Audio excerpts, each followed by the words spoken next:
Camarades, bonjour. Un séisme s'est abattu sur la France ce matin. En effet, René Girard vit ses dernières minutes comme entraîneur du FC Nantes, équipe de football de première division.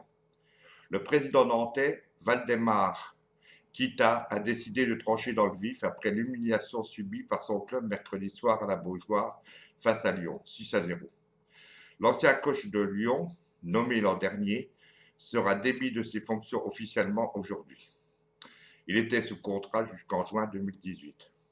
Bon, allez, maintenant le vrai faux séisme politique. Vrai parce qu'on doutait de sa capacité à démissionner, et faux parce qu'en analysant ces 4 années qu'il vient de passer au pouvoir, cela devenait de plus en plus évident. Donc Flamby ne se représentera pas à la présidence lors de l'élection de 2017. Il a été émouvant ce retrait, soi-disant dans l'intérêt de son pays et le bien de sa famille politique. Hier soir, celui qui est conscient de prendre la décision la plus douloureuse de sa vie publique avait le regard éteint, mais le verbe éloquent avec la fierté de son bilan et la lucidité du constat qu'il a fait sur la situation de la France.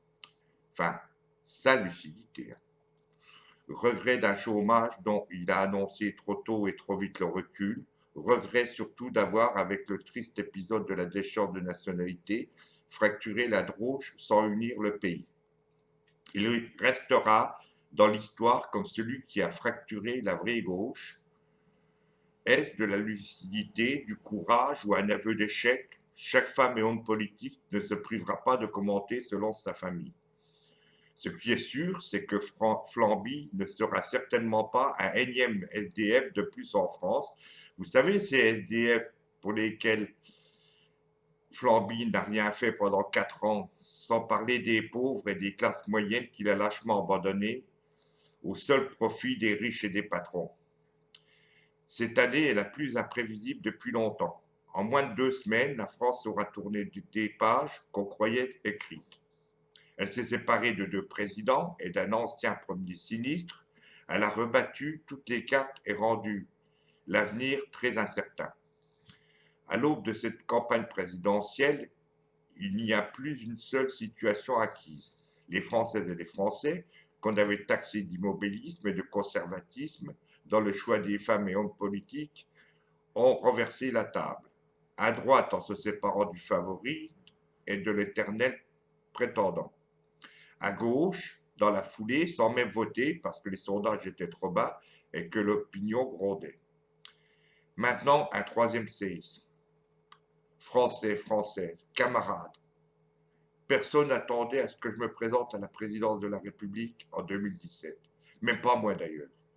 J'ai mûrement réfléchi à cette éventualité et malgré mon envie de servir le peuple français, vu dans l'état catastrophique dans lequel il est, et le risque de voir la droite, voire l'extrême droite arriver au pouvoir, j'ai décidé à contre-cœur de ne pas briguer la présidence. Je sais que ma famille, pas ma famille politique, qui n'en a évidemment rien à foutre, beaucoup me reprocheront ce choix cornélien qui me coûte énormément. Je ne rajouterai pas de confusion et de dispersion à la gauche de la gauche. Donc, avec la solennité que confère cette décision, j'ai décidé de ne pas me présenter à la présidence de la République française. Je ne continuerai pas moins à œuvrer pour que le peuple prenne enfin le pouvoir. Au revoir. Bon, maintenant, une bonne nouvelle si tant est que le Sénat la confirme. L'Assemblée nationale a voté la pénalisation des sites de désinformation à propos de l'IVG. Le texte prévoit d'étendre le délit d'entrave à l'interruption volontaire de grossesse à tout moyen, notamment au numérique.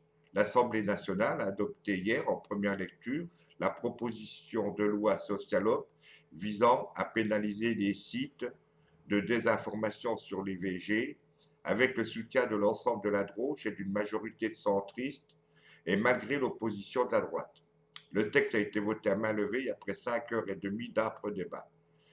Créé par la loi de 1993, le délit d'entrave à l'IVG sanctionne le fait d'empêcher ou de tenter d'empêcher une IVG en perturbant l'accès aux établissements ou en exerçant des menaces sur le personnel ou les femmes concernées, avec une peine pouvant aller jusqu'à 2 ans d'emprisonnement et 30 000 euros d'amende à la clé, et aussi le remboursement à 100% de tous les actes d'IVG.